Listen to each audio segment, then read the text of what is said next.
As an affiliate, you get to control many of the factors which affect your business. You get to control what you sell, you get to control how you sell it.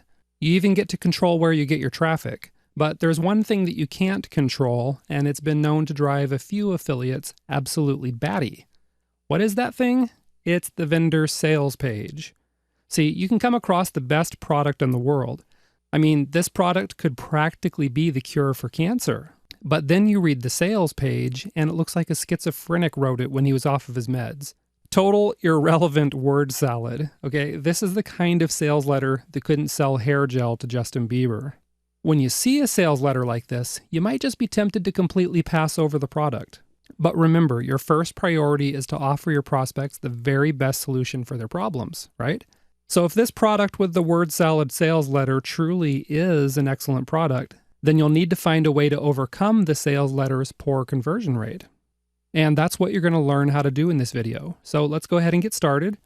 The first way to overcome a poor sales letter is to build a strong relationship with your subscribers, blog readers, and social media followers.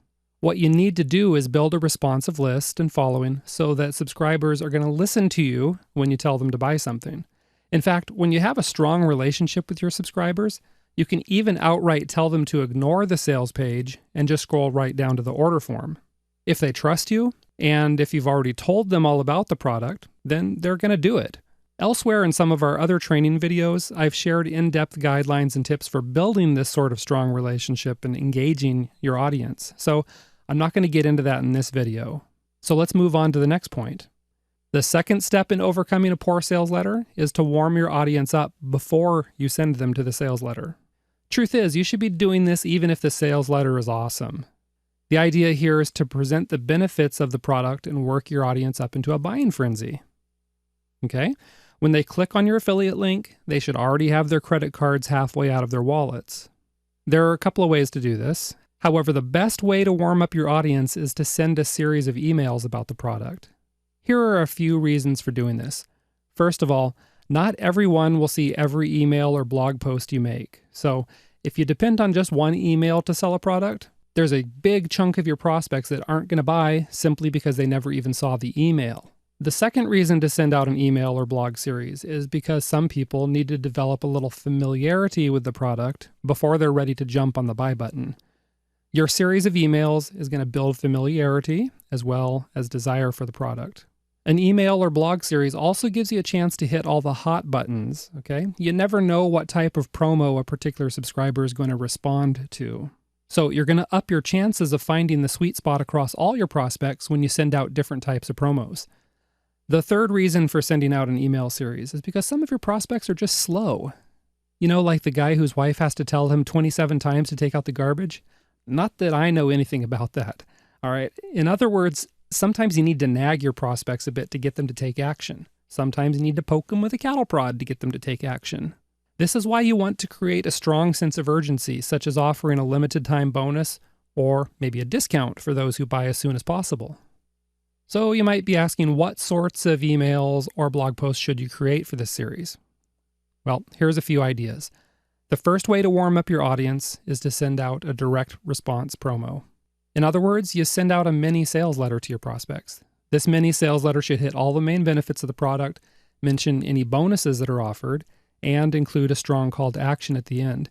You can also send out direct response promos that highlight the main benefit of the product, and then remind your prospects that an offer, such as an introductory discount, is going to end soon. Here's another way to warm up your audience. Send out a product review. This is where you use the product and then you share the strength and the weaknesses of the product. And yes, you should share the product flaws as well. Doing so is going to help you build trust with your prospects, which is going to increase your conversion rate. What's more, sharing the product flaws also gives you a chance to overcome these objections and close the sale. Another way to warm up your audience is by sending out a proof email. Your prospects probably think you and the vendor are making some pretty big claims, so if you can back up these claims with proof, you're going to help close the sale. This can be as simple as sharing testimonials, a case study, or perhaps some before and after photos. If these materials belong to the vendor, just be sure to get permission to copy them into an email or blog post first. Okay? So the bottom line here is that there are a lot of different ways to pre-sell the product, and ideally, you should send out at least 3 or more emails or blog posts in a series to warm up your audience. Now let's go to the next point. Another trick for overcoming a poor sales letter is to write your own sales copy and then link directly to the order form. If you've got some mad copy skills, then this is a great way to overcome a poor sales letter. All you have to do is paste your own sales letter on your website, then link directly to the vendor's order form. In other words, you completely bypass the vendor's awful sales letter. Not only that, but since you control the sales copy, you also get to test your own letter to improve the conversion rate. And that's a pretty big deal, okay? Let me share a couple quick notes with you. First of all, not every affiliate platform offers this feature. You'll need to check with the vendor's third-party or self-hosted affiliate system to see if direct linking is even allowed, okay? Secondly, not every vendor approves of this. Why is that? Well, it's because many vendors want to capture their exit traffic onto a mailing list, right? And they feel kind of slighted if you bypass their site entirely and go directly to the order form. Personally, if you're making sales, you're making sales, all right? That's a good thing. But some vendors are kind of sensitive about this, and you don't want to develop a bad relationship with a vendor if that's possible not to. So it's a good idea to talk to the vendor first before direct linking. Now, keep in mind here that you hold the cards. If you're making sales for the vendor, then he can either agree to let you direct link and keep sending him customers and sales, or he risks losing you as an affiliate entirely, right? That's something to consider if the vendor gives you any grief about this. One final note and a heads up. Just wanted to let you know darkness and evil does exist in the world, so be sure that you're working with vendors that you trust. You see, sometimes you may create your own awesome sales letter, and a vendor takes note that it's working a bazillion times better than his own terrible sales letter. Next thing you know, the vendor has quote unquote borrowed your letter for his own use. Nice, huh? That's just something you want to keep an eye out for. Okay. Now the last point, which is a good last-ditch method if the affiliate system doesn't let you link directly to the order form. This method to overcoming a poor sales letter is to overlay a notification bar on top of the vendor's sales letter. I know, this sounds totally sneaky, but it is completely legal. If the vendor site accepts iframes, then you can overlay a notification bar, which hits the main benefits of the product and creates a call to action. Now, if this sounds like a whole lot of technical mumbo-jumbo to you, just relax, it's okay. All you need to do is use Attention Monkey, which creates these notification bars quickly and easily with just a couple clicks of your mouse.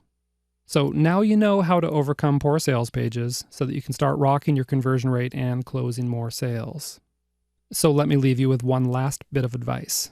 Check out the resource section on this site for more information about the Attention Monkey app. Be sure to take a peek at the demo to see it in action, because I think you're going to agree it's pretty clever. I'll see you in the next video where you'll find out how to put the magnet into your lead magnet.